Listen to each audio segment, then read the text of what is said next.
Well, hello, and welcome back. So it turns out that I just babbled to myself for nothing because the stream wasn't on. Oh well, so here we are. What I'm talking about today is Dating 101, the numbers game myth. So, first of all, I don't know how many of the people that are watching on YouTube in my peer group are still unmarried, but I know there's a few out there. I am not even thinking about any of you specifically, but if you are closing up on 35 and you want to be in a committed relationship, but you're not in a committed relationship, then I'm going to suggest that there's something that is, how to put this, you've got to fix something in your life. It's not just a matter of a numbers game. But let me warm up into this because I'm coming on too strong here. So first of all, there's this myth that dating is a numbers game. That if you date enough people, that eventually you're going to meet the right one, and then you're going to have a successful, happy, committed relationship. Halal. Uh, I used to live in Albania, and halal is how they say awesome. So every once in a while, that still pokes out apparently. Anyway, this is only partially true. First of all, if you're the type of person who has not gotten from 0 to 1, if you're not going on a couple of dates a month, then you are missing some techniques in your tool belt entirely. Because if you are not going on a couple of dates a month, your possibility of being able to get into a committed relationship is very close to zero. Now, there's obviously people that do it. There's people that never go on a date and they meet their wife at work and everything goes swimmingly and they just start in a relationship because they're like, hey, I really like you, let's date.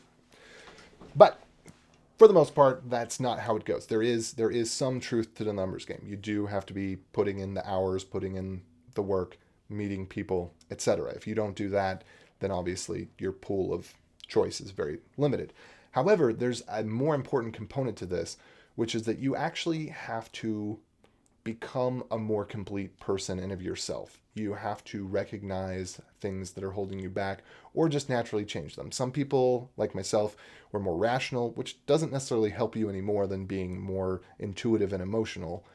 But I would like to think about things and recognize bits and pieces and components that I can change. So, for example, not about dating at all, but I also watch some of this live stream stuff to kind of see how I can do better. Because part of what I'm doing here is practicing to get better at thinking on the fly and whatnot.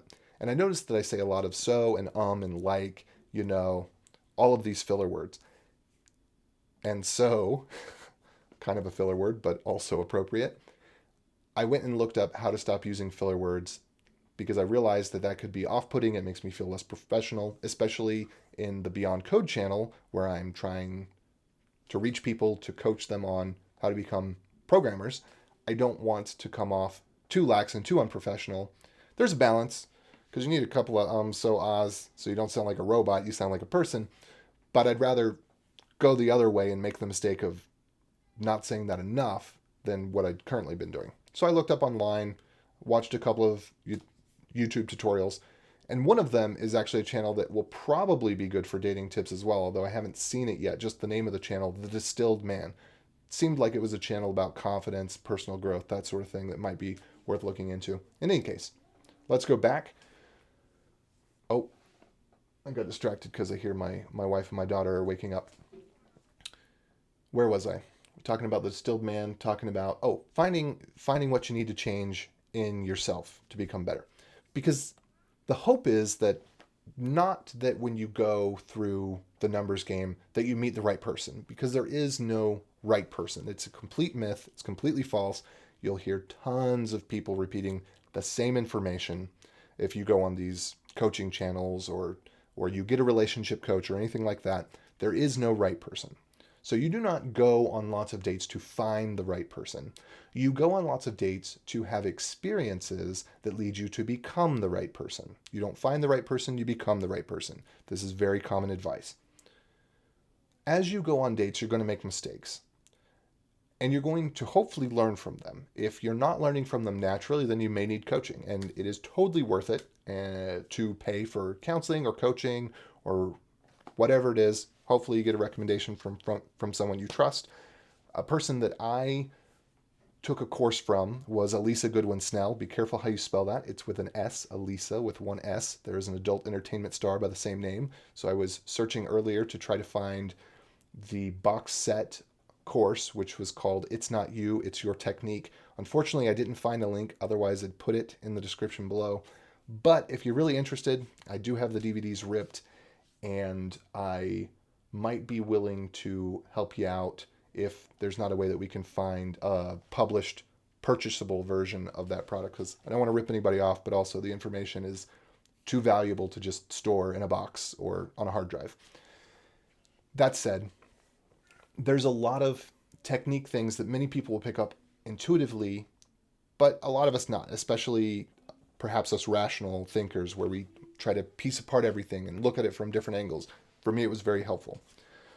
So there's a lot of things that you do both in getting dates, which is mostly what her stuff is about, as well as when you're in a relationship. And I would say the most valuable piece of information I can give about playing the numbers game, getting from 0 to 1, getting in those couple of dates a month, is to go after, and this is, you'll hear this a lot in different walks of life, go after the girl that you're most interested in, that you have the most anxiety about, and go ask her out. And most likely, it's not going to work out well. And this is okay, because you want to get over 2 or 3 things. One of which is this belief that there's the right one out there. And if you're saving someone that you don't have, like you're afraid of losing something that you don't have, if you're saving someone for this special time when you're going to be more confident and ready and on the ball, either you need to do the things, do the work to get to that point, which I recommend that you do anyway, but I don't recommend that you actually wait to go ahead and start asking people out. Or you just need to go up to her and you need to ask her, and if you get rejected, that's okay, because you probably ask in a way that's uncomfortable or that doesn't quite work for some reason. And I won't go too much into this right now, but you do get second chances. People just have to see you many times and see that changes are happening. So as you get better at dating and your social skills improve, there is a chance that this person that you fail with sees that you're behaving differently, and the way that you'll know that it's the right time to try again will probably be because she starts behaving differently around you, or she engages you and says something like, "Hey Tom, how's it going?" and might give you an in of, "You seem to be doing really well these days," or something like that. You'll get a signal. So you should not go pursue the same person relentlessly. That's not going to work for you. But I don't want to give you hope as much as a reality check, because really what I want you to do is just go out and fail. When you fail, when you make mistakes, the fear leaves, because the fear is about anxiety, it's about failure. And as you just take action, you're going to fail, sometimes miserably. You're going to think, "Oh man, that was so stupid. Why did I do that? Why did I say that?" But over time, and it doesn't take very long, you just have to, it's really about a commitment mindset of, I'm going to go find 5 girls to ask on a date this week, and expect that you're going to get rejected by maybe all 5 of them. And then next week, bump that number up a little. You'll get to the point where you're more confident, you're less edgy, you're less anxious, and that's going to show through. Because you might have the mentality of like, this isn't going to work out anyway, so I'm not going to put a lot of mental stress into it. And you just go up and you say something stupid, and it ends up being engaging in some way, and it works, and you end up getting that date. The girl gives you a chance. So it's paradoxical and so terribly hard, but you really have to let go of the one that you've got your eye on. Just get out of the way, ask her out, let it fail. Or, maybe you get lucky and you get the date, and maybe the date goes well, maybe it doesn't. You probably won't get a second date. You have to understand that where the numbers game is true is that most of your attempts, even your good attempts, are going to end in failure. You have to be the right person, and you have to meet somebody that is matching you where you're at. You're probably right now aiming a little high, which is great. You want to aim a little bit above where you're at. But you're probably aiming too high, to be honest. And well, I mean, hopefully you feel that way when you're married. My wife's a catch. She's way above where I'm at, and I'm super happy about it. And the joke's on her because I'm the one that's winning, and hopefully when you're married, you both feel that way. But my point was, it's okay to be aiming a little high, but eventually where you're really going to settle is on someone that's similar to you. So opposites attract, but sames attract as well. The level of your own neuroticism is inevitably, by mysterious laws of the universe, going to be matched by the neuroticism that is in your partner.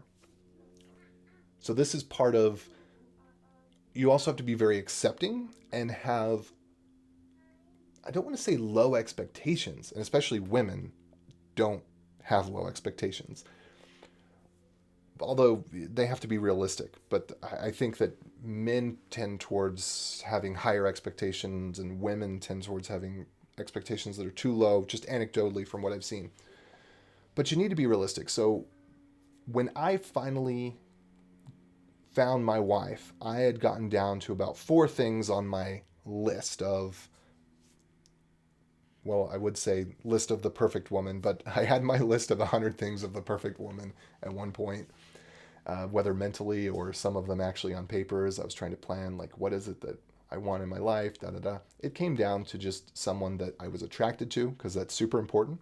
Someone that I felt was a friend, because that's just as important, perhaps, probably, definitely more important. I just want to counterbalance. So many people say, oh, it's what's on the inside that counts, and don't look so much on the outside and all that. Don't judge a book by its cover. But as a man, you're biologically hardwired to go after what you're attracted to. And I cannot in any sense recommend that you do otherwise. It is critically important that you are attracted to the person that you're pursuing in a romantic, physical way. And for some people, this is obvious, but some people get confused because there's so much advice out there that tells you to focus. I guess it depends on where you're starting from, because there's a balance.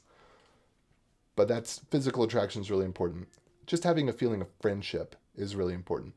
And admiring certain qualities. I knew I wanted somebody that wanted to be a mom, and that I felt like had some characteristics that would present as a good mom. And by that, I mean, I listened to her when she talked about children and when she was around children, and the way that she was seemed to jive with my expectation and belief about what would make for a good family.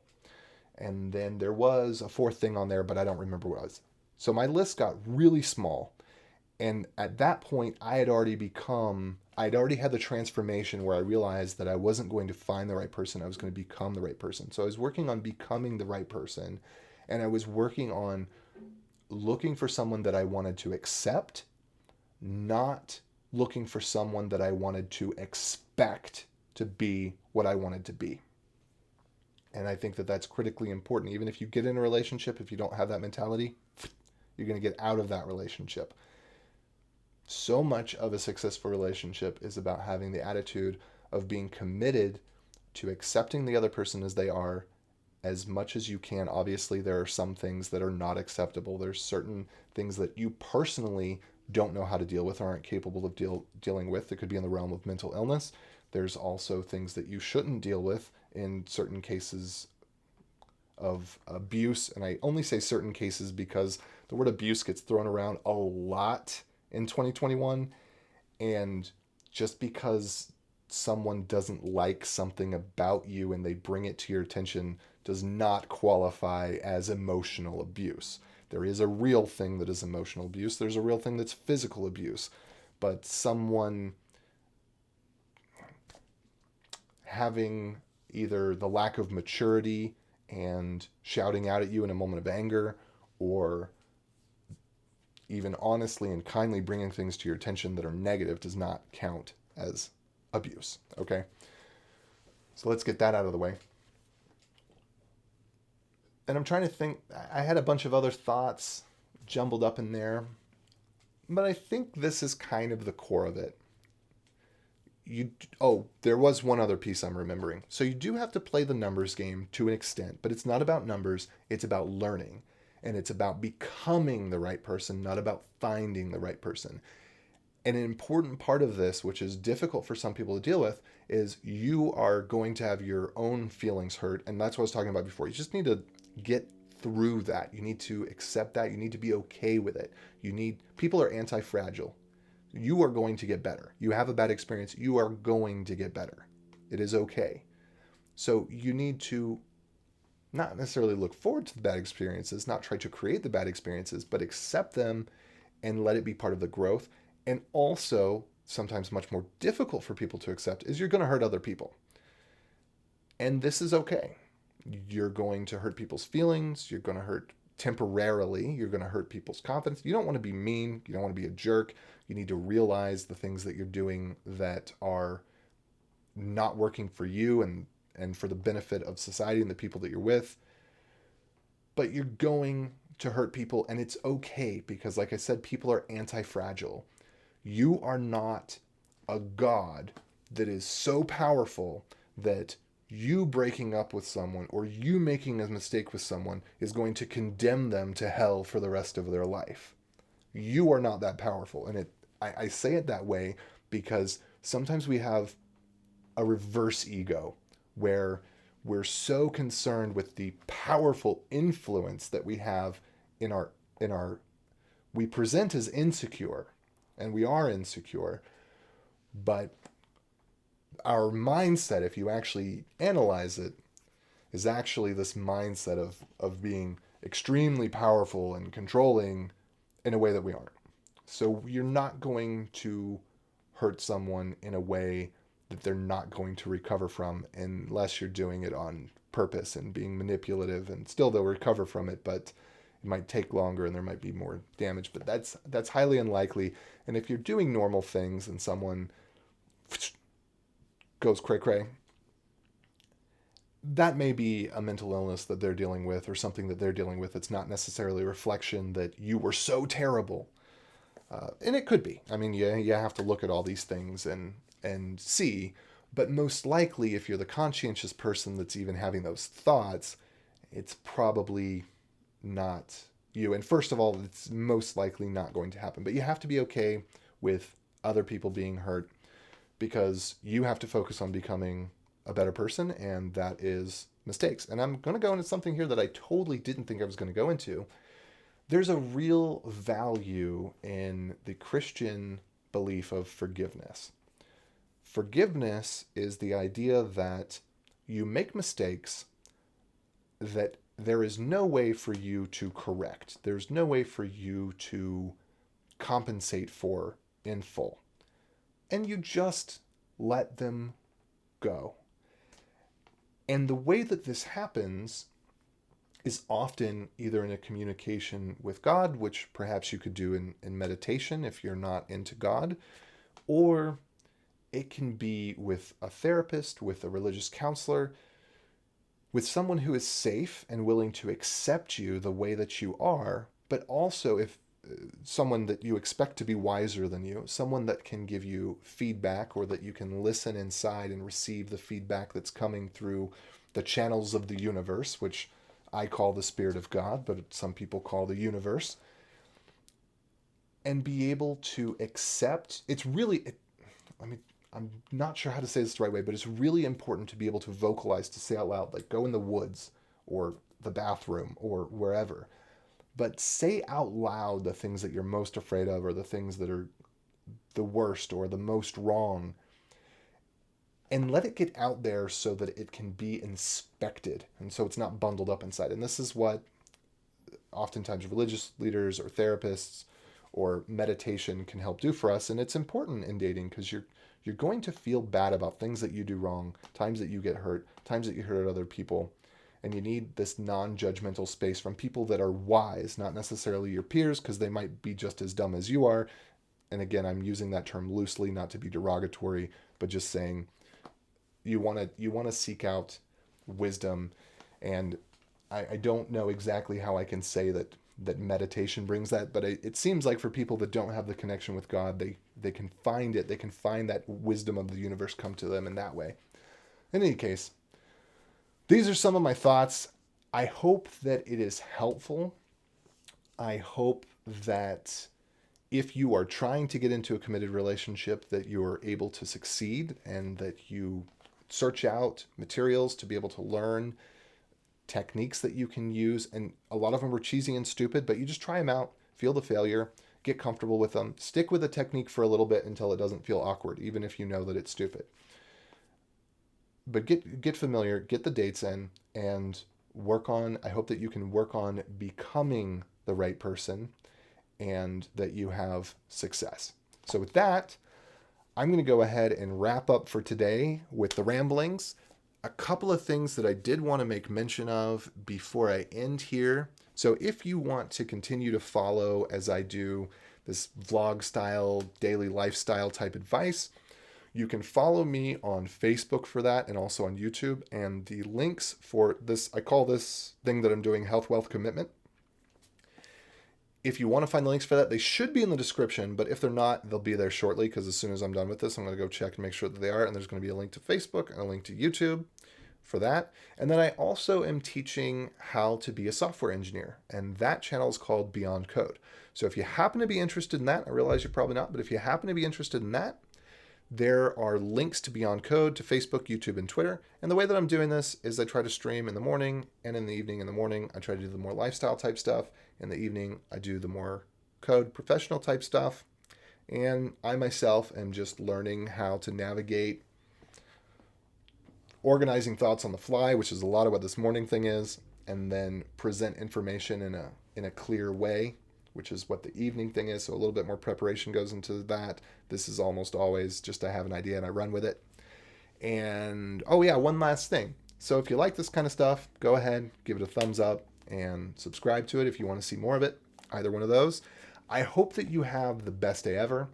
I hope that I didn't offend you, because I used some strong language there, but if I did, I hope you recognize that it's probably a reflection of something inside that you need to work through, and that you find a way to work through that, if it's a religious counselor, which is where I personally started, and I'd recommend other people start, because they often have connections with people who are therapists that deal in more specific areas. And I hope that you can find someone that you jive with, that's in perhaps the price range for you, if that's the course that you need. I totally believe in the value of seeking wisdom from others who are at or past where you want to be. Anyway, with all that, adios.